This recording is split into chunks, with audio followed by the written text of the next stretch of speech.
Hey everyone, this is Vinita here. So welcome to our channel Science and Facts. So today we are discussing about the chapter Carbon and its compound of class 10. Basically this is the introductory video in which we are discussing about the fact that why carbon is so important. क्यों इसकी अलग branch बना के हमें study करनी पड़ी, क्या इसकी ऐसी प्रॉपर्टीज हैं जो कार्बन को अलग बनाती हैं, कार्बन के अंदर कोवलेंट बॉन्ड ही क्यों बनता है, अदर बॉन्ड क्यों नहीं फॉर्मेशन होते। तो हम इस वीडियो में वही जानेंगे कि ऐसी क्या इम्पोर्टेंस है कार्बन की। अगर इम्पोर्टेंस की मैं बात करूँ तो हम डे टू डे लाइफ में बहुत सारी ऐसी चीज़ें जो कार्बन का इस्तेमाल होता है, जैसे कि अगर बात करें कार्बोहाइड्रेट्स की, क्लॉथ्स की, पेपर की, पॉलिस्टर की, पॉलीथीन की, आपके फ्यूल्स जैसे कि एलपीजी हो गया, सीएनजी हो गया, तो इनमें क्या मेजर में कार्बन का इस्तेमाल हो रहा है। तो these are the thing mainly अगर हम बात करें तो ऐसी बहुत सारी चीज़ें हैं जिनमें कार्बन का इस्तेमाल हो रहा है। अगर मैं बात करूँ क्लास 9th में आपने बॉन्डिंग पढ़ी होगी, बॉन्डिंग में आपने आयनिक बॉन्ड ही पढ़ा होगा। जैसे जो इलेक्ट्रॉन लूज करता है, इलेक्ट्रॉन डोनेट करता है तो उसे हम मेटल कह देते हैं, और जो गेन करता है उसे हम नॉन मेटल कहते हैं। उसमें आपने ऑक्टेट रूल पढ़ा होगा।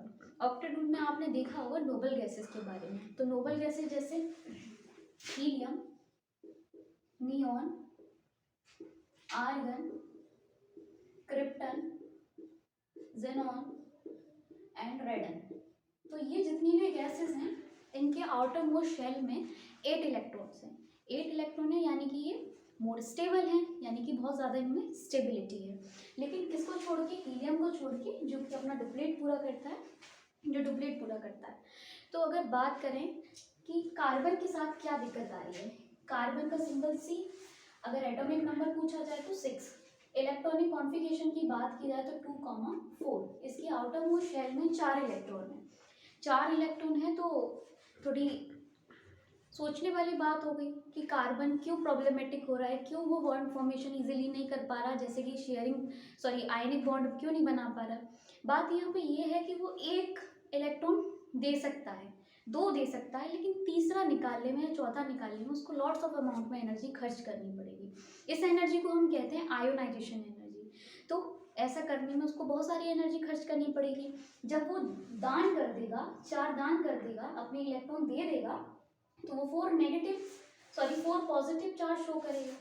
4 पॉजिटिव चार्ज जब शो करेगा इसका मतलब उसने 4 इलेक्ट्रॉन निकाल दिए। तो ये भी पॉसिबल नहीं है, बिकॉज उसको लॉट्स ऑफ अमाउंट में एनर्जी को खर्च करना पड़ेगा, और इस एनर्जी को हम कह रहे हैं आयोनाइजेशन एनर्जी।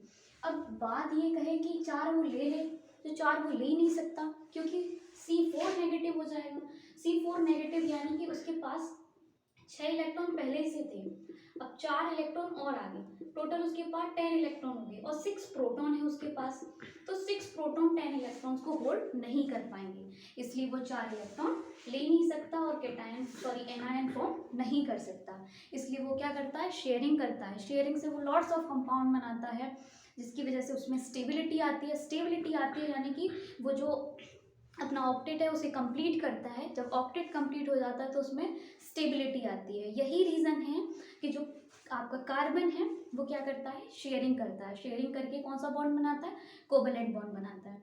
अगर मैं बात करूं अर्थ के क्रस्ट की, तो हमारे अर्थ के क्रस्ट पे 0.02% कार्बन प्रेजेंट है मिनरल्स की फॉर्म में, और वो मिनरल्स क्या हैं, आपके कार्बोनेट्स हो सकते हैं और हाइड्रोकार्बोनेट्स होते हैं।